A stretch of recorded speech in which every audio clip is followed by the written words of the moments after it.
Kodo was a broke loser who got a job as a sports manager to take care of some hot athletes. But when he finds out they're all freaky, he claps them day and night to make sure they're in peak condition. Everything begins with Kodo trying to get to his new job on time, but he stops when he sees a hot chick fall to her knees. Feeling concerned, he walks up to her and asks what's going on, so she tells him her hips suddenly gave out. Without asking for permission, he gives the affected area a quick massage, and it makes the lady climax at the spot since he's quite skilled with his fingers. But before she knows it, Kodo vanishes, and it hurts her that she didn't get the chance to tell him thank you. Turns out, it's Kodo's first time in the big city, and he's only here because he recently got admitted to the prestigious Seiwa Academy. The school is home to many top-tier students in sports teams that easily win national championship tournaments, with lots of girls being among the elite athletes. Despite all that, Kodo isn't the type who has an interest in sports, as the only thing on his mind is taking up his new job. When he arrives at the place, it dawns on him that he'll become the new caretaker of the dorm building and that he'll be a live-in worker. But he sucks it up because he's a brokey, and he needs something that'll pay his bills. As he approaches the building, he notices that the place is poorly kept and starts getting second thoughts about working there. He lets himself inside and tries calling out to anyone available, but since he gets no response, he assumes no one is home and starts snooping around the place. To his shock, he opens a door and finds a hot chick named Aroma, fresh from the shower. Before he can explain himself, Aroma slaps him in the face and kicks him out, thinking he's the freaky type with no self-control. Scared, Kodo runs for his life and tries to make it out of the building before Aroma can chop off his sausage. But on the way, he crashes into another hottie named Miyuki and falls on her milkers. The first thing he does when he recovers is fondle them milkers. However, Aroma catches up to him, gets the wrong impression when he sees him on top of Miyuki, and sends him flying with a broom. After the crash, Miyuki explains things to Aroma, revealing that Kodo is the new caretaker for the dorm.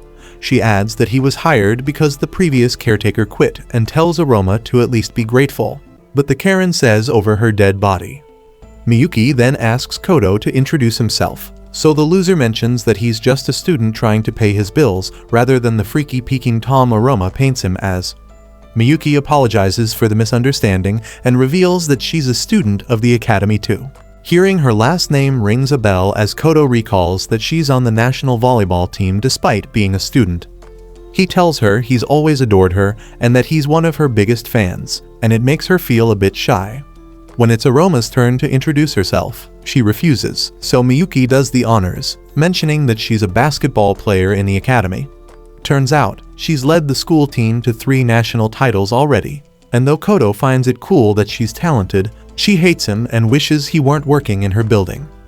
As she walks off, Miyuki apologizes for her rudeness, while Kodo sulks because it's his first day and he's already catching hate from one of his clients. Miyuki brushes it off as no big deal and tells him Aroma will come around in time. She tells him the other residents of the dorm will be back from practice soon, but before she can complete her statement, they both hear Aroma screaming from the stairs, and it turns out that she slipped and twisted her ankle. Getting there, Miyuki leaves to get a doctor, while Kodo stays back to help with her pain. He uses his magic fingers to massage her ankle, and just like that, the pain reduces significantly.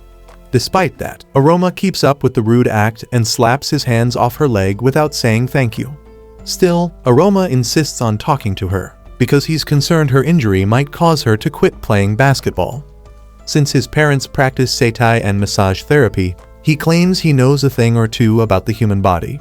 By now, they're both in Aroma's room, so she stops to give everything a second thought before going along with what Kodo is offering. Before she knows it, she finds herself lying on her bed, expecting Kodo to ease her pain away. This is business! First, Kodo accesses her hips, and from the way he touches them, Aroma realizes that rain will start falling from somewhere if he keeps going like that. When she complains about it, Kodo tells her that her muscles around her hip area are stiff, and it might lead to a serious injury if left unchecked. Shocked, Aroma wonders how he knows about that just from a single touch, so she decides to rely on him a bit more because she feels he might help her stay fit. When she allows him to touch her, he begins with her legs and leans in to flex them multiple times, But for each time, Aroma notices that she's getting closer to Cloud 9. It gets worse when her legs keep pressing against her jugs because it's her sensitive spot. As the culture within her starts to rise, Kodo stretches her to her breaking point, causing rain to start falling, but not from the sky. Funny enough, Kodo doesn't notice all that she's going through because he's only fixated on making her stay fit. So when he's done, Aroma realizes that all that rain and stretching helped with her flexibility, so she thanks Kodo for everything. Deep down, she feels bad thinking she'll need to slow down on training because of her condition, but Kodo tells her he never mentioned that. He gets carried away and holds hands with her, asking her to let him take care of her body and keep her at peak performance, but Aroma slaps his hands off, thinking he wants to use the massage thing as a means to smash. Soon, his father's friend shows up, and it turns out he's the chairman of the academy.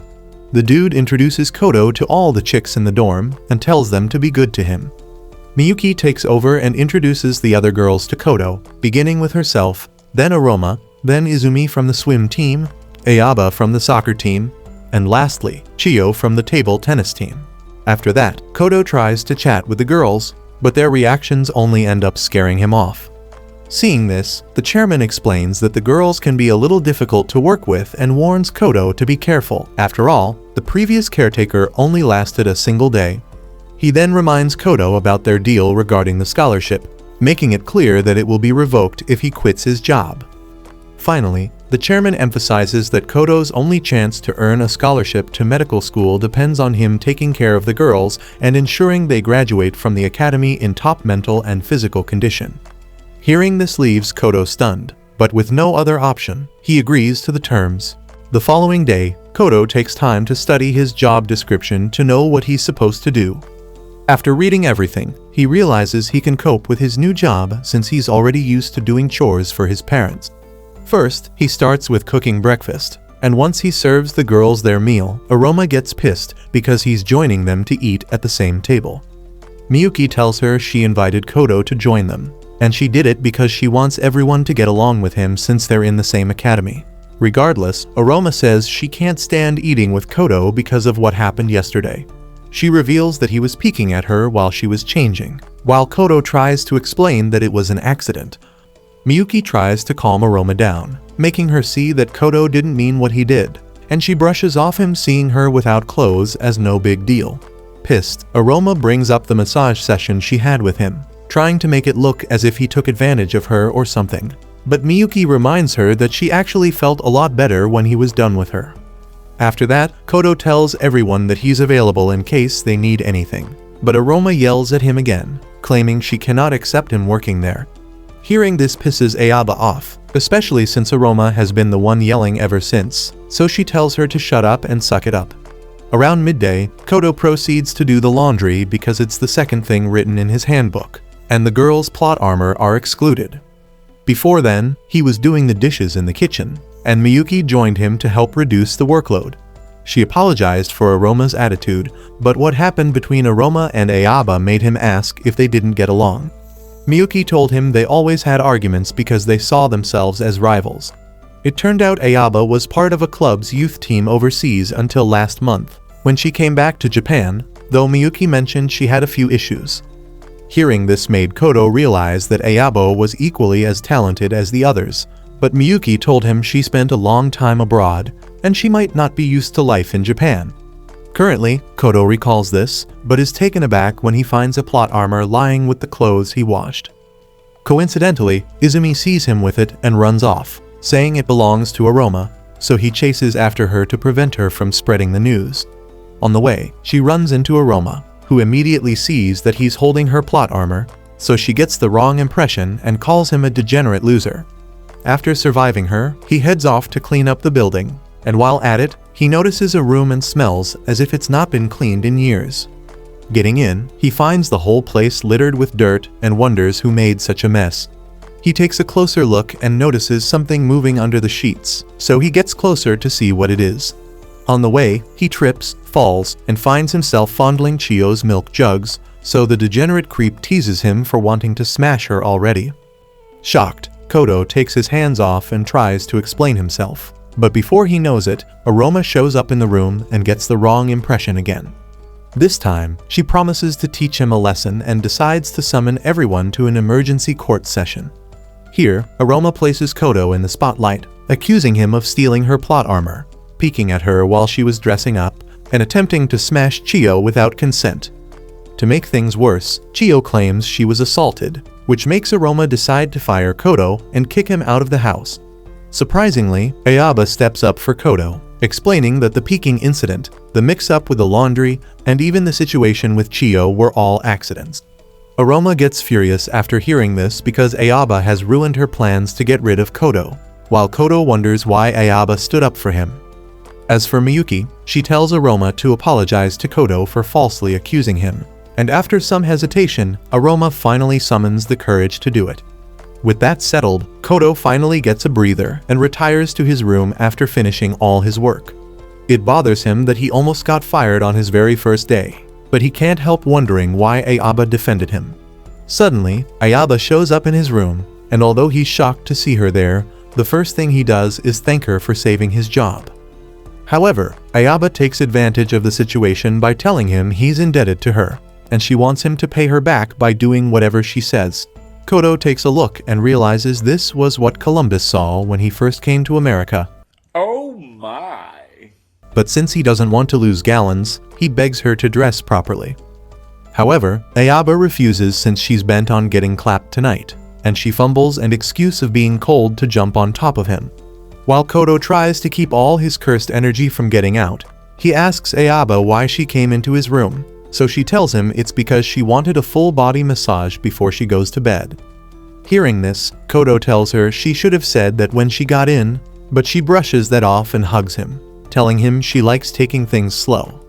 She claims she wants to be friends with him because she doesn't have enough friends here in Japan, but Kodo insists she can make friends with her clothes on. After that, she lies still for Kodo to massage her back, and she's amazed by how good he is. Without him doing too much, she gets a bit sensitive and starts wishing she had a certain object to ease herself. But another touch from Kodo's magic fingers makes her climax at the spot. With that, Kodo ends their massage session and walks out to set a room for her to stretch. But as he leaves, Ayaba gets furious because he didn't fall for her despite all her seduction attempts. As she thinks about it, she vows to make Kodo fall for him using any means necessary. That's the end of today's video. If you stayed until now, comment down below "sweet plot" and leave a like if you want part 2. Don't forget to subscribe to the channel and check out the next video. It might just be your new favorite anime recap.